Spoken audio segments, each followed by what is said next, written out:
Good day students, ang ating math tutorial ngayon ay tungkol sa solving problems involving angle of elevation.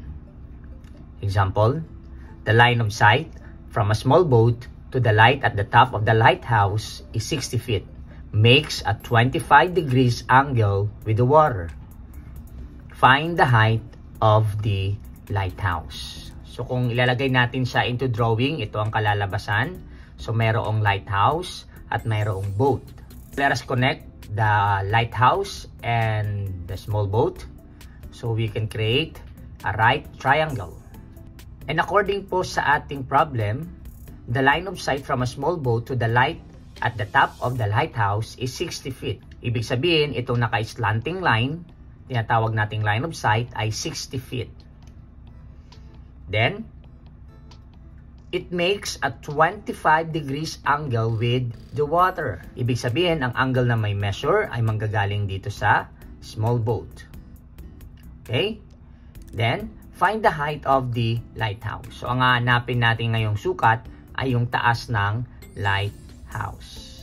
Okay? Since we do not know yet, kaya lagay muna natin ay x. Now, let us solve. So, based on the figure, dahil nandito ang ating 25 degrees, ang side na nakaharap sa kanya ay tinatawag na opposite. Tapos, ito naman yung slanting line, tinatawag na hypotenuse. So, ang involved dito ay opposite and hypotenuse. So, from the acronym SOHCAHTOA, ano ang mayroong opposite and hypotenuse? Correct. Ang mayroon sa SOHCAHTOA na opposite and hypotenuse ay yung SO. So, ibig sabihin, ang gagamitin natin trigonometric function ay sine. Okay?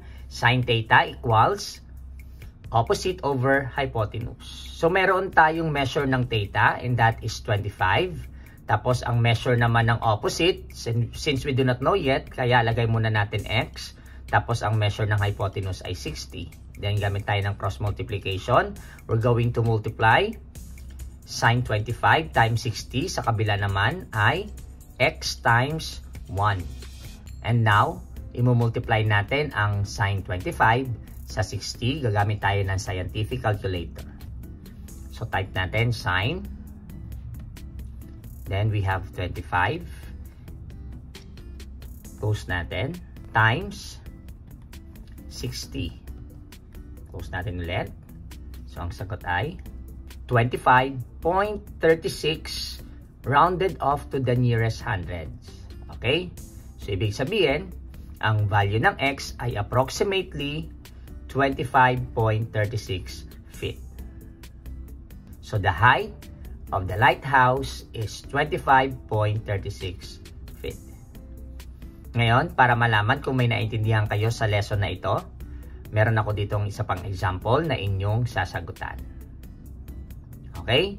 Paki-comment na lang below kasama ang iyong solution kung ano ang tamang sagot sa problem na ito.